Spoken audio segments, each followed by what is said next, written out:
Hi again, everyone. I'm olliemathews. This is Societal Narcissism. This video is sponsored by contribution from Anonymous. Anonymous gave a general contribution, which I'll use for this video. So, sometimes you guys point something out in the comments that I never even thought of, that I didn't think of, and even got me wow, I never even thought of it like that.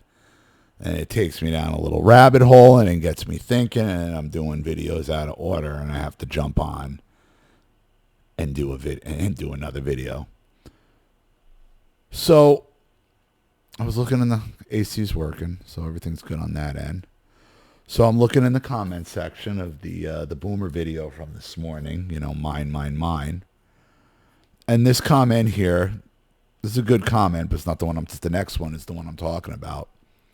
First-time Gen X are commenting. So let's talk about more than just assets. Boomers had easy marriages because there were plenty of available choices. Marriage is stability, and so many Gen Xers and millennials struggle to find good partners. Why? Boomers were the first generation given godlike power to legally kill their own kids by way of abortion. That is true. For years, the government led the public to believe the abortion numbers were low, but they are not. By cutting down on family size, boomers were able to preserve wealth in the most diabolical way possible. And I talked about how many Gen Xers were affected by abortion. And I never really did a deep dive. I mean, you know where I am on abortion in general, but I never really did a deep dive on it as a boomer issue until you read this next comment. Until I see the next comment from ARC8584. Roe v. Wade was overturned in 2022 when the youngest boomers were 58. It started in 73 when the oldest boomers were 27. So the oldest boomer when it was passed in 1973 was only 27 years old. That would probably make the youngest boomers still in their teens. It is literally like they swung the door open and slammed it behind them the second the last boomer woman hit menopause. Kinda. It wasn't when the boomer women hit menopause. It was when the Gen X women could no longer have children, because how old was the youngest Gen X person when Roe v. Wade was overturned? Well, we know the oldest Gen X person had to be 57 if the youngest boomer was 58. So the oldest Gen Xer is 57. They're pretty much out of their childbearing years, and the youngest one would be about 42 or 43. Basically at the end of your childbearing years, and if you have a child now at that age, you run a high risk of some type of mental incapacitation, some type of issue. It raises by 30, 40, 50%. Maybe not 50%, but 30 to 40%.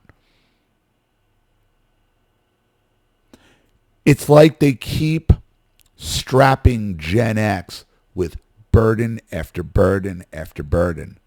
Understand something. Roe v. Wade, baby Roe, is a Gen Xer. She was a Gen Xer. And I say she because by the time the case got to the Supreme Court, the child was already born. The child was born in 1970. That means her boomer mother went through the entire process of pregnancy, had the child, even though she didn't want to, gave it up for adoption, understood this is a real baby, and then turned around and spent the next 3 years saying, we got to never let that happen again and let women kill their babies. That's how evil that woman is. That's the generation that was, and understand, it wasn't the boomers at that point on sitting on the Supreme Court that passed Roe v. Wade. It was a bunch of liberal white men and Thurgood Marshall who did that shit. And again, the one thing I always did say about abortion and when they start yelling about the patriarchy, okay, boy, those women sure didn't have a problem when 8 white guys and Thurgood Marshall told them, yeah, it's okay to go kill your baby. They didn't say, how dare you, white men and Thurgood Marshall, not one woman giving us. It was white men who gave you the permission to kill your baby in the first place, but you didn't have a problem with that.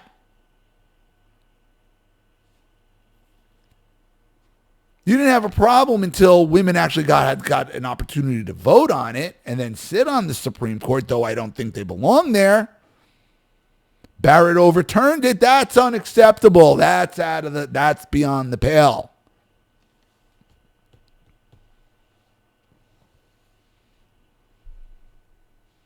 And some of you might already know who Baby Roe is. Shelley Lynn Thornton, born June 2nd, 1970, is the biological daughter of Norma McCorvey, awful woman, also referred to by the pseudonym Roe Baby. Thornton was the child at the center of the 1973 Supreme Court decision, Roe v. Wade. Her identity was not known publicly until 2021. Could you imagine now? Like, I don't think she knew she was Baby Roe until years later.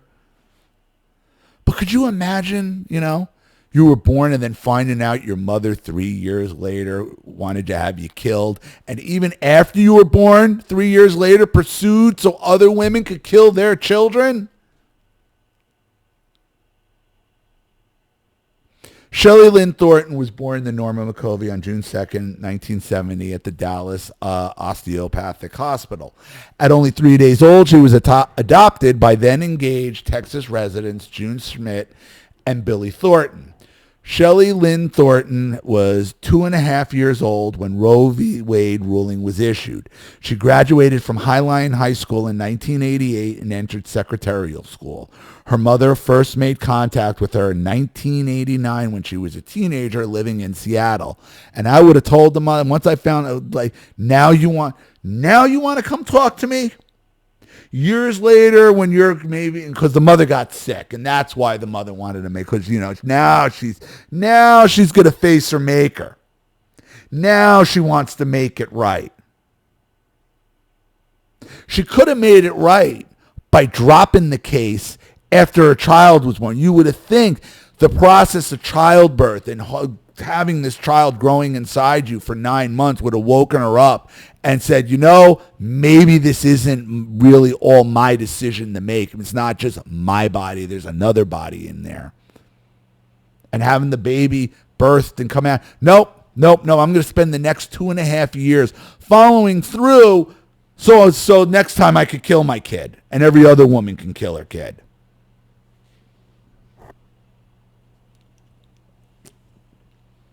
You wonder why Gen X is so messed up. She graduated in 88. I graduated in 91. So, she would have been a couple of years ahead of me. I would have went to high school with her for 2 years or a year. Yeah, for a year. She would have been a senior. I would have been a freshman. Thornton married her boyfriend, Doug, of Albuquerque, New Mexico, in March of 1991. Their son was born a year later that year, followed by 2 daughters in 99 and 2000. The family moved to Tucson, Arizona for Doug's job. Thornton met her biological half-sisters, McCorvey's 2 other daughters, who she didn't kill, in March 2013. But although Thornton and McCorvey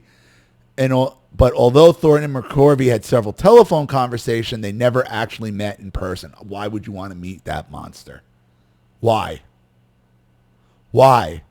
Thank you for the you can't even say thank you for giving me up for adoption because she didn't have a choice.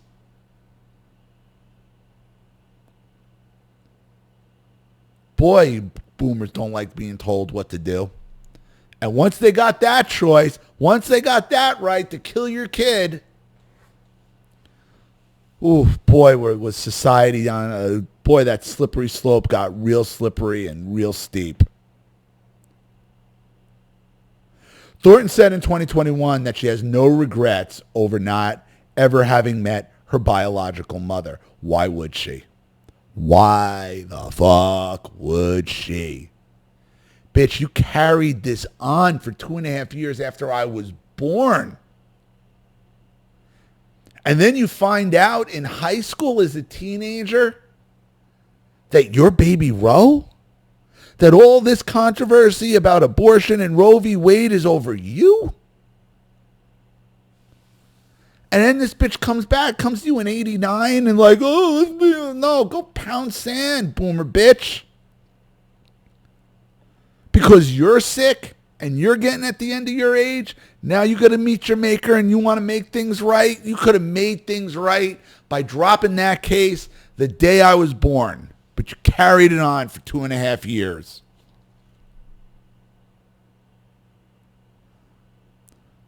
Thornton was McCorvey's third child. Although McCorvey had sought an abortion, it was her third? Not her first, it was her third?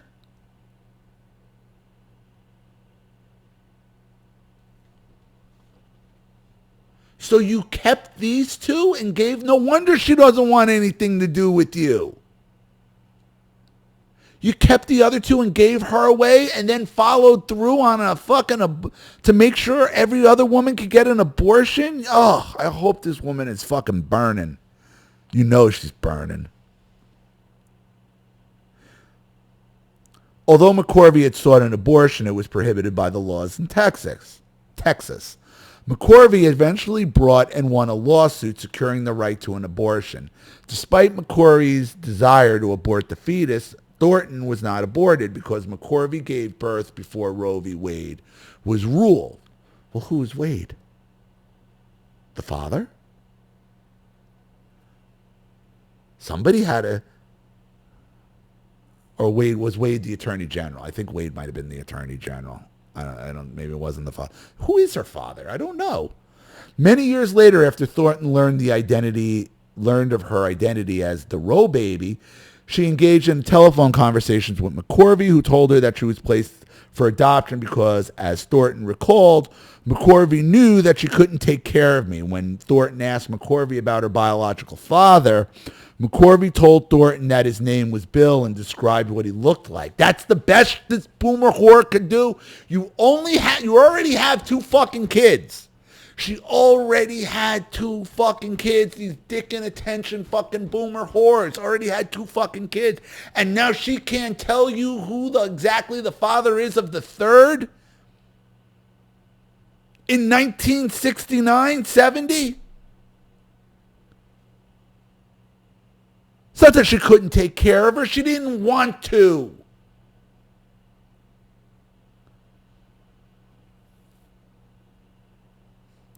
Thornton also learned about her older 2 half-sisters from McCorvey, Melissa and Jennifer. In 2021, Thornton stated that she was neither pro-choice nor pro-life. She grew up not knowing that she was the baby in the Roe case until her birth mother appeared on the Today Show in 1989 and talked about her desire to meet her daughter. In response, a journalist for the National Enquirer found the teenage Thornton and told her about her prenatal history, which made her sad. In 1991, Thornton became pregnant and did not have an abortion because abortion was not part of who I was. By 2021, she had met her 2 half-siblings, but not her birth mother. She nearly met her birth mother in 94. According to Thornton, McCorvey told her on the phone that she should have thanked her for not having an abortion. What?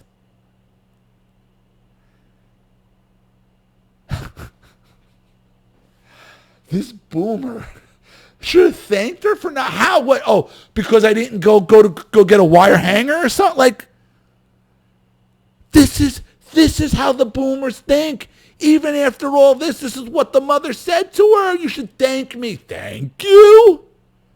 So thank you for not Having an illegal abortion? An illegal abortion? Is that what she's trying to say? You should thank me for not going to Tijuana or some fucking... Oh, the entitlement of these people. No wonder she didn't. No wonder she didn't want anything to do with it. It never met her. Thank you. You can't even tell me who exactly my fucking father is, but I should thank you?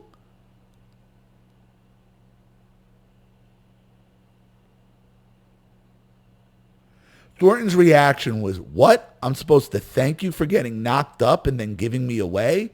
She told her birth mother that she would never ever thank her for not aborting me. Thank God. She reflected, when someone's pregnant with a baby and they don't want that baby, that person develops knowing they're not wanted. And that is so true. It's so obvious that Gen X was just, even the ones that lived, we knew we weren't wanted. We knew we weren't wanted. Following the 2022 Supreme Court decision that overturned Roe, Thornton released a statement speaking out against the decision. In a statement to ABC News, Thornton indicated that she worries the Dobbs ruling could foreshadow future turmoil. Through her spokesperson, she told ABC News that too many times has a woman's choice, voice, and individual freedom been decided for her by others. Being that I'm bound to the center of Roe v. Wade, I have a unique perspective on this matter, she added. I believe that the decision to have an abortion is private medical choice that should be between a woman, her family, and her doctor. We have lived in times of uncertainty and insecurity before, but have such a fundamental right taken away and this ruling be overturned concerns me of what lies ahead. That's a woman who's just afraid. She don't want to come. She didn't want that heat in 2022. That's what she's going to say, but everything about her says she's pro-life. She said abortion's not who she was. She don't want to take it away from other women.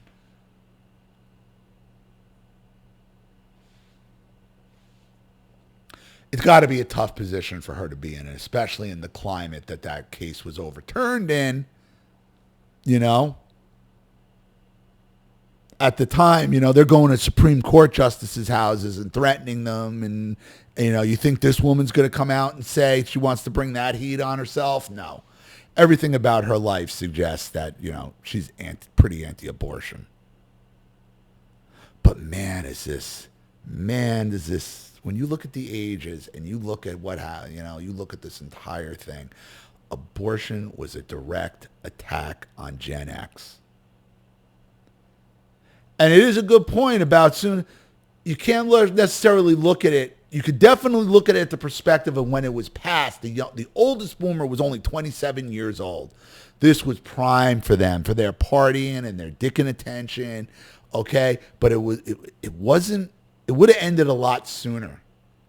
It wasn't until the Gen Xers had basically done the same thing, or for the most part, or the ones at the end whose biological clocks are just ticking like the gong, banging like the gong show, man. They overturn it for them, so now maybe they have more of an incentive to have a child. But trying to have a baby at 42, you run the risk of a lifetime commitment at that point. Because, boy, are there a lot of mental handicaps and physical handicaps, and there are high-risk pregnancies at that age.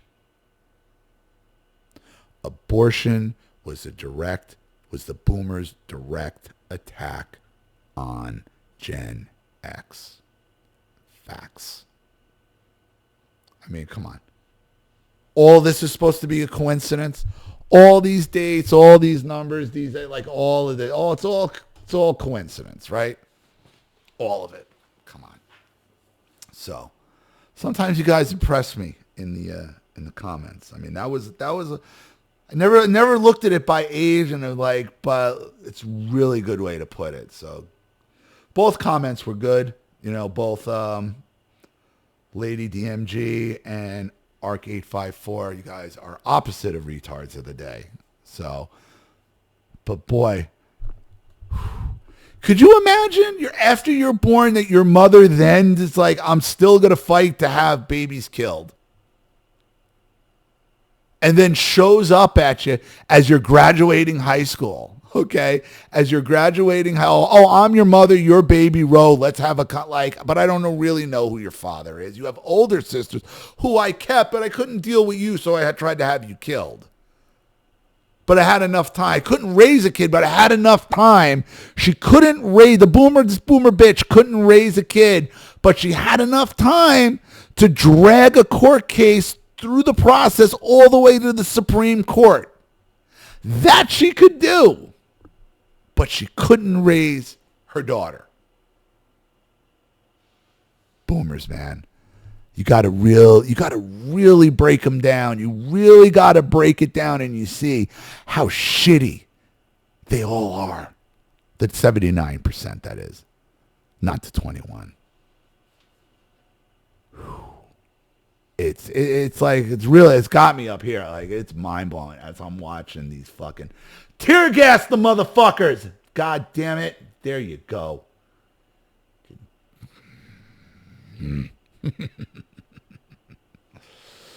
Had it. Thank you for the contribution, Anonymous. I really appreciate it. Thank you to everybody watching. Please leave any opinions in the comment section below. And again, if you want your story read on the channel, you have a topic you'd like me to cover, something you'd like to expose, you'd like to set up a Skype, a phone call, have a private video made, you'd like to sponsor a video like this for someone who needs help and can't afford it, or just make a contribution to the channel in general to keep it supported, growing, and successful, because this channel survives 100% on contributions from all of you. Without you guys, all this goes away. So if you like what you see here and you want to see more videos like this, you know what to do with either the Cash App, Zelle, PayPal, and email links in the description box below. Also, please like and share this video wherever you can. Subscribe to my channel if you haven't, and be sure to click the subscription bell to be notified of all my video uploads. Also, be sure, please, to subscribe to both my channels on Rumble. Watch the videos over there. Like, comment, share them. It helps greatly with monetization and growing the channel and expanding it. So please do that. Also, please follow me on X and Telegram as well. I'm Ollie Matthews. This has been Societal Narcissism. Take care, everyone.